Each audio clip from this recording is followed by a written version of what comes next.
Welcome to the Instrument Setup and Buyer's Guide for the acoustic guitar. Today I'm going to help you get started on answering some basic questions about what kind of guitar you should be buying, whether you should rent it first, what kind of strings to put on it, and how to get set up so the strap is on properly, and how to use a capo and things like that.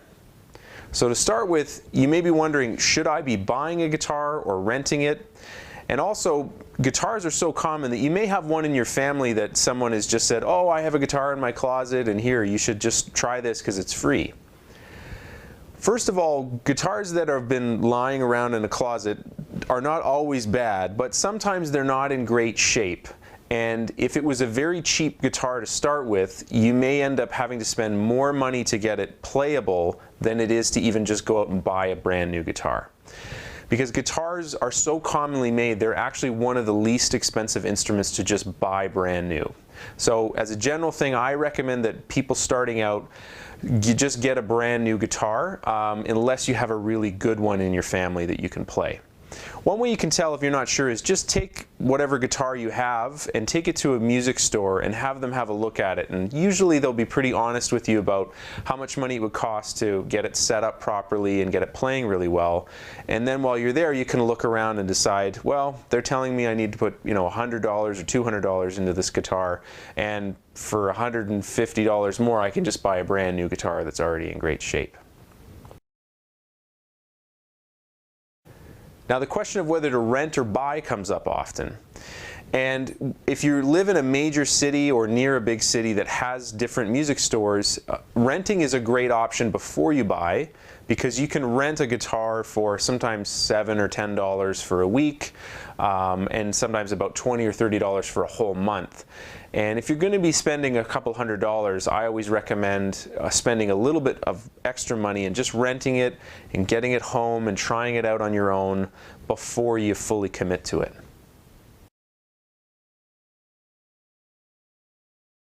Here's some things to think about when you're buying a new guitar. At the lowest price point, you're going to find guitars that are in the $150 to $300 range. And in that range, most of them are going to be parlor sized and have no electronics in them at all, which again is fine. When you go up one price point above that, sort of in the $300 to $500 range, you'll get into basic electronics and things like cutaways and a little bit higher quality. As a very general rule, I always recommend, if you can, don't buy right at the bottom. I like to buy 1 or 2 levels up from the cheapest thing, because when any company is trying to cut costs, you're going to really see it the most right at the bottom end. This guitar here, for example, is about $500, and I use it professionally all the time. It sounds really good. Never had any problems with it. Now you can spend all the way up into the thousands of dollars, but I find that with acoustic guitars you can get a really good guitar for about $500.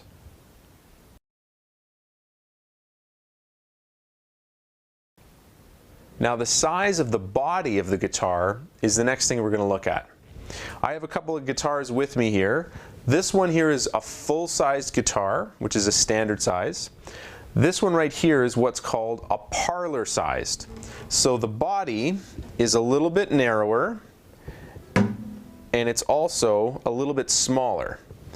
Now this has advantages and disadvantages. One of the advantages is if you're smaller, or if you're a child, it's easier to reach your arm over the body. It'll feel less like a big bulky instrument. And also the neck is a little bit shorter, so your fingers don't have to stretch quite as far. But one of the downsides is that it's not as loud, because the inside part of the guitar is not as big. So if you're planning on playing at campfires or outside especially, a bigger body guitar will be closer to the level of your singing voice if you're planning to play and sing.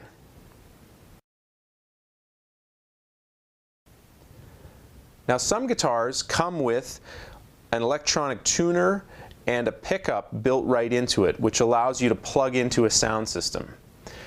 I find this is a really great feature to have on a guitar, because you just never know where you're going to end up playing, and if you really get into playing the guitar, at some point you might play at a talent show or a music night somewhere, And it's a lot easier to plug into a sound system using a pickup than it is to get a microphone and mic a guitar, especially if you're dealing with people who are not really experienced with doing it. If you're just playing in some community center or theater space where they're not used to miking an acoustic guitar, it can be very hard to get a good sound unless you have some experience with it. It does, however, affect the price. Usually it's a little bit more money to have electronics in your guitar. But again, as a long-term thing, then you don't have to buy two guitars. So I often recommend buying one with some kind of electronics in it to begin with. This one has just a basic volume control, EQ, and a tuner built right in, which is also a nice feature to have. And with most guitars, the pickup is just in the end pin where you plug in your instrument cable. Now, how the strap connects to the guitar is also really important. The most standard way that you'll see, I'll demonstrate on this guitar right here. This is a guitar from the 1930s, so it's even got a string strap on it. Almost all guitars will have a pin in the end that the strap will wrap around. And if it doesn't have a pin in the neck, what happens is you tie the strap underneath the strings at the top. Now this has some disadvantages, so I don't always recommend this. For starters, the guitar will move a little more like this when you're seated especially. And also over time, the tension is going to pull on the neck a little bit. So it's going to warp the neck faster than it will if it's connected the other way, which I'm going to show you now. So what I recommend is having, some guitars come right away with it, but is having a cleat installed into the neck here, which allows the guitar to sit more like an electric guitar does. So it clips onto the back the same way, and then like this, which allows the guitar to be a little more stable, and also it doesn't pull on the neck quite as much. And if your guitar doesn't come with one, or even if you have a guitar that doesn't have it, you can easily go to a music store and have this installed, or you can even do it yourself. It's not really that complicated, but I definitely recommend buying an extra set of cleats and putting one in either yourself or having someone else do it.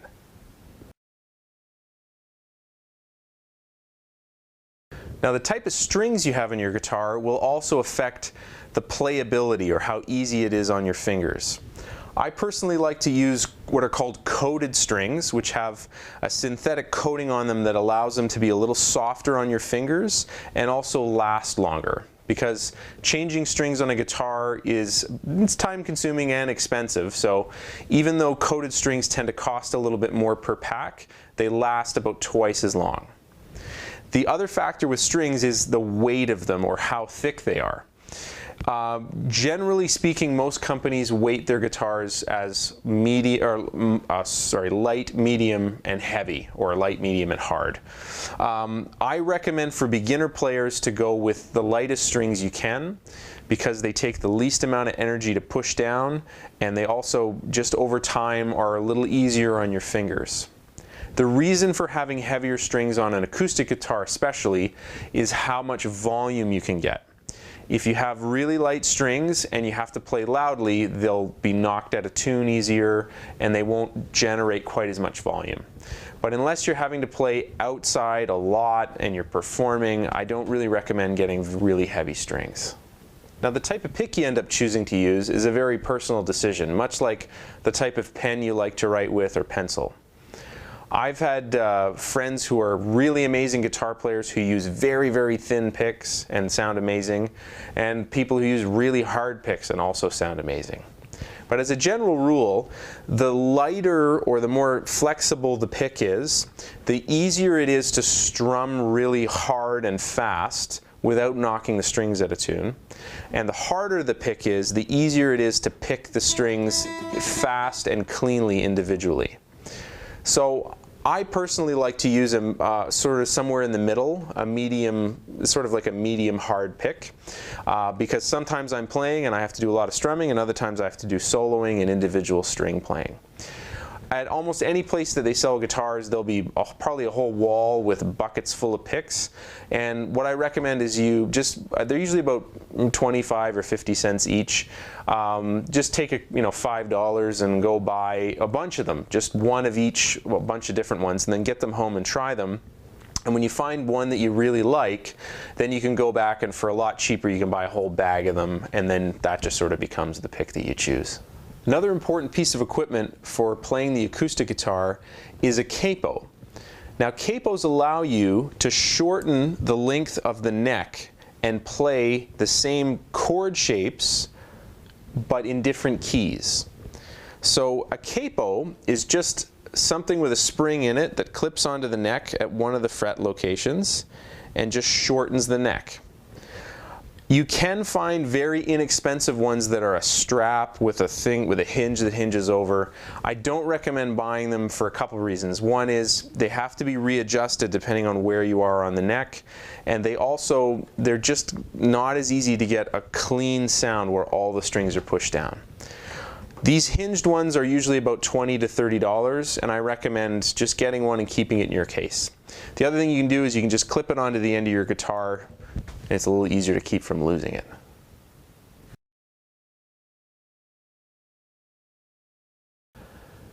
Having a guitar stand is a really important piece of equipment that you're going to need. You'll often see guitar players resting their guitars against a table or an amplifier like this or like this. These are not recommended ways to store your instrument. It's really easy for a guitar to slide and become damaged, chip the neck, or even break the neck. So I definitely recommend getting some kind of a proper guitar stand, something that's made for guitars. The other thing that it'll help you do is it'll make your practicing more efficient, and you'll probably practice more often because if the guitar is out and easy to access, you're just going to grab it and start playing. You'll walk past it and think, hey, I should pick it up and start playing. If it's in a case and it's in a closet, it's that old saying of it's out of sight, out of mind. So when your guitar is gone out of your vision, you're going to be less inclined to think to pick it up. Guitar stands range in price usually from as little as about $20 up to about $50.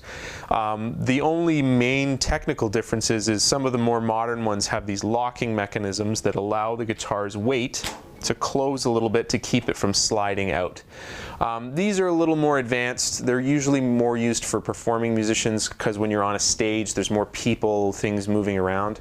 A very basic guitar stand like this, which has just got two hooks, is well adequate enough for you at home to get started with. But definitely make sure to have a good guitar stand.